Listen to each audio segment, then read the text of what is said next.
विचार तो व्यापारी करते हैं इंद्र महाराज, आराधना करने वाले आराधक नहीं। मेरी माता और स्वर्गीय पिता ने मुझे यही ज्ञान दिया है कि इस जगत में शिव से श्रेष्ठ अन्य कोई वरदाता है ही नहीं, और माता पिता का दिया हुआ ज्ञान कभी असत्य नहीं होता। वो शमशान वासी और श्रेष्ठ वरदाता? किस भ्रम में पड़े हो उपमन्यु? मेरे भ्रम के कारण आप क्यों चिंता में पड़े हैं इंद्र महाराज? अपना भ्रम मुझे प्रिय है। आपसे विलंब प्रार्थना है कि आप यहाँ से चले जाएं और मुझे शिव आराधना करने दें। अरे निर्बुद्धि, तू तो ज्ञान शून्य और अनुभव शून्य है। तुझे तो ज्ञान ही नहीं है कि शिव कभी किसी का कुछ हित नहीं करता। मैं स्वर्ग का सम्राट, देवताओं का राजा, स्वयं तेरे पास आया हूँ तेरे दुख निवारण के लिए, तुझे स्वर्ग ले जाने के लिए, स्वर्गीय सुख सुविधाएं प्रदान करने के लिए, और तू है कि अपनी हट पर अड़ा हुआ है। अरे मूर्ख बालक, बड़े बड़े ऋषि मुनि और ध्यानी ज्ञानी भी निरंतर कठोर तपस्या करने के पश्चात स्वर्ग की एक झलक तक नहीं पा सकते, और मैं तुझे वहाँ का स्थान और सुख उपलब्ध करवा रहा हूँ। इंद्र महाराज, आप तो अपनी गरिमा भी भूल गए। अब मुझे तो लाज आती है आपसे कुछ कहते हुए। आपको उत्तर देने के लिए यदि मेरे शब्दों में कठोरता आई तो उसका प्रभाव मेरी आराधना पर पड़ेगा। कहो तो, तुम कहना क्या चाहते हो? यही कि आपने मुझे क्या कोई भूखा या लोभी पक्षी समझ लिया है, और क्या आपका स्वर्गीय सुख कोई दाना है जिसे आप बार बार मेरी ओर फेंक रहे हैं ताकि मैं उसे चुग लूं और भगवान शिव की आराधना से विचलित होकर लोभ से भरे आपके सुखजाल में फंस जाऊं? नहीं, ऐसा नहीं होगा। अब आप चाहे रहे अथवा जाएं, मैं अपने आराध्य भगवान शिव के चरणों में जाता हूँ। ओम नमः शिवाय।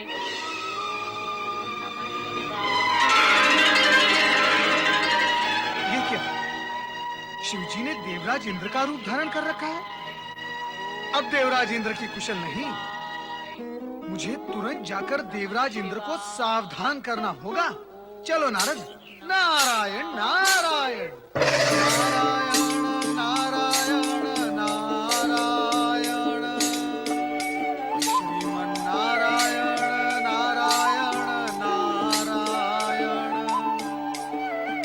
मन तो वाणी को प्रेरित कर रहा है कि कहूँ कल्याण भव, किंतु आत्मा का संकेत है कि मिथ्याचरण करके सत्य को प्रकट करना पाप है। क्या कुछ अनिष्ट की आशंका है देव ऋषि? भोग के पश्चात रोग के होने की आशंका ही नहीं रह जाती। रोग का होना यह निश्चित सत्य है, और ये सत्य आप भी जानते हैं देवगुरु। आपका संकेत हमारे। संकोच न करे देवराज। मेरा अभिप्राय आपकी ऐश्वर्यपूर्ण और सौभाग्यपूर्ण जीवन शैली से ही है। मैं तो आपको और समस्त देवगण को बधाई देना चाहता हूँ कि विधाता ने आपको कैसा विलासपूर्ण जीवन प्रदान किया है। स्वर्ग का संपूर्ण सुख, सौंदर्य और यौन यहाँ उन्माद है। गीत, संगीत और नृत्य की मादकता यहाँ है। क्या कुछ नहीं, यहाँ सब कुछ है।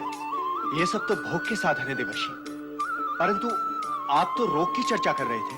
हाँ देवराज, भोगी जब तक भोगों को भोगता है तब तक रोग आपस में चर्चा करते हुए भोगियों के समीप आ ही पहुंचते हैं। नारायण नारायण। देवर्षि, आपकी वाणी में व्यंग का भार अनुभव हो रहा है। अभी तक आपको अनुभव ही हो रहा है, क्या नहीं हुआ? देवराज, आप यहाँ विलास में डूबे हुए हैं और वहाँ आपके स्वर्ग पर अधिकार करने का आयोजन हो रहा है। आप किसके विषय में कह रहे हैं देवर्षि? अब क्या बताऊं, और ना बताऊं तो क्यों ना बताऊं? सोचता हूं बता ही दूं, पर क्यों बताऊं? और बताऊं भी तो कैसे बताऊं? बताओ। सदा बताते हैं, वैसे बताएं। सदा जब बताता रहा हूं तो विषय के केंद्र में कोई न कोई असुर अवश्य होता था, पर इस बार क्या कोई मानव है? अरे देवराज, मानव होता तो चिंता न होती। कैसे बताओ देवराज? तो क्या कोई ऋषि मुनि तपस्वी है? देवराज, ऋषि मुनि और तपस्वी आपकी कूटनीति के समक्ष कहाँ टिक पाए हैं? उन सबके पास तो आपने अप्सराएं भेजकर उनका तप खंडित कर डाला है। नारायण नारायण। दानव नहीं, मानव नहीं, ऋषि मुनि तपस्वी भी नहीं, तो फिर कौन है देवर्षि? कौन है वो जो इस स्वर्ग पर अधिकार करना चाहता है? देवताओं के होने का तो प्रश्न ही नहीं उठता। बताओ क्यों नहीं? वो इसलिए क्योंकि देवताओं को तो स्वर्ग प्राप्त ही है। नारायण नारायण। जिन देवगण को स्वर्ग प्राप्त है उनके अतिरिक्त भी तो अन्य देव हैं। फिर तो त्रिदेव ही हैं। ब्रह्मा, विष्णु और महेश। देवर्षि, क्या इन तीनों में से स्वर्ग का कोई इच्छुक है? ब्रह्मा और विष्णु भी इनके सम्मुख। नारायण नारायण। अब बता भी दे देवर्षि, क्या आप भोलेनाथ की बात कर रहे हैं? आपका अनुमान सत्य निकला देवी सची। देवर्षि, भगवान भोलेनाथ स्वर्ग पर अधिकार करना चाहते हैं। और क्यों?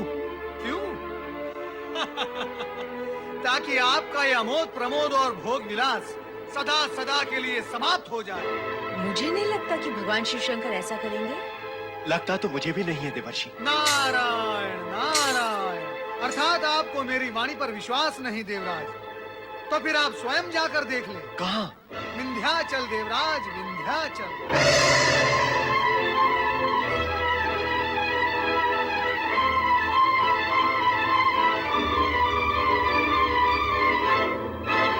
गुरुदेव, ये क्या अनिष्ट होने जा रहा है? देवराज, अवश्य आपसे भूल हो गई है। आपको शीघ्र ही भोलेनाथ के पास जाकर उनसे क्षमा याचना मांगनी चाहिए। ये तो अटल सत्य है कि देव ऋषि कभी असत्य भाषण नहीं करेंगे। ओम नमः शिवाय। ओम नमः शिवाय। ओम नमः शिवाय। ओम नमः शिवाय। हे भक्त, अब आरंभ होती है तेरी भक्ति की अग्नि परीक्षा। नमः शिवाय। ओम नमः शिवाय।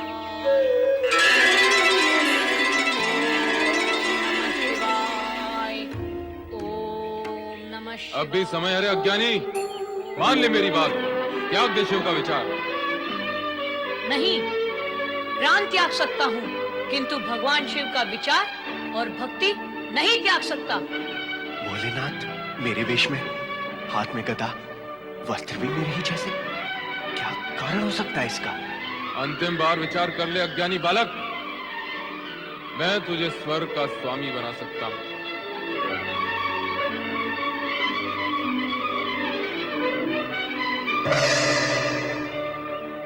नहीं चाहिए मुझे स्वर्ग, मुझे केवल शिव दर्शन चाहिए, शिव चरणों का प्रसाद चाहिए। बोलो, दिला सकते हो? नहीं, बस तुम मुझे क्या शिव दर्शन कराओगे? मैं स्वयं शिव को प्रसन्न करूंगा। ओम नमः शिवाय। ओम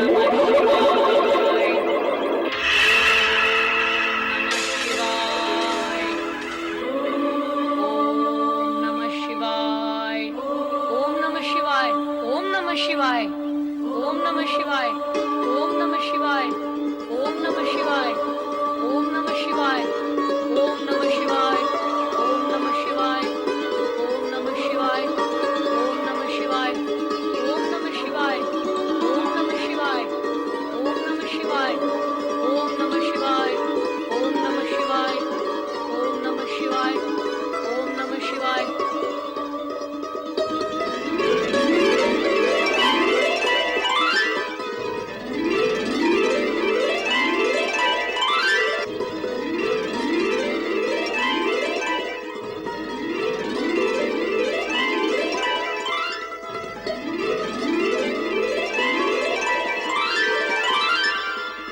ओम नमः शिवाय। ओम नमः शिवाय। ओम नमः